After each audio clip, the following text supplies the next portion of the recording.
Yan na po mga idol, mga farming. Malapit na po lang maubos yung ating binigay na pakain na hinalo ating kuhol. Yan po. Malakas na po taas lang kumain ng kuhol ngayon mga Kamuns TV. Dahil sinasanay po natin yung itik natin na kumain ng kuhol. Para kung masapak sila sa basakan, ay hindi sila manibago sa kanilang kakainin. Kasi kung dati sasanayin, pati sa basakan po, ay hindi po nila alam kung ano yung kain nila. Kaya ngayon pa lang ay sinasanay ko na sila na kumain ng kuhol na isang organic. Yan po. Yung iba ko pong itik ito mga Kamuns TV ay malaki na. Yan o. Yan.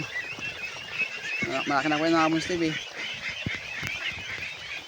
Tubukan lang painuman para malapit lang po para hindi po sa malayuan sa pag-inom.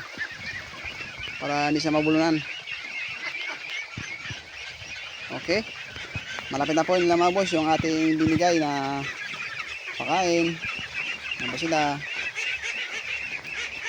Masarap po tayo sa pakiramdam mga idol, mga farming kapag ganito nakalaki yung ating alaga. Kaya ganito nakarakas kumain. Pero mga Kamuns TV, mga ka-farming, ay masakit po talaga sa bulsa kung palagi po tayong magbibigay ng feeds.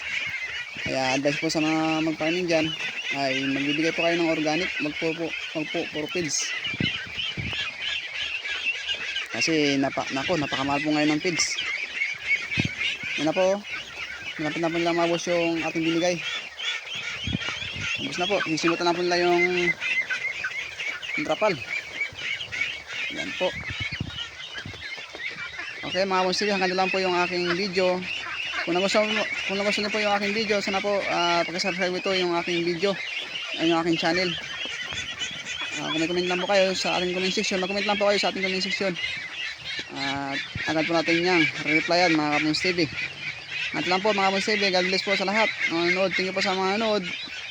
Sa mga hindi ko pa po subscriber dyan, ay hindi ko po ang inyong pag-subscribe sa aking channel. Thank you po, God bless.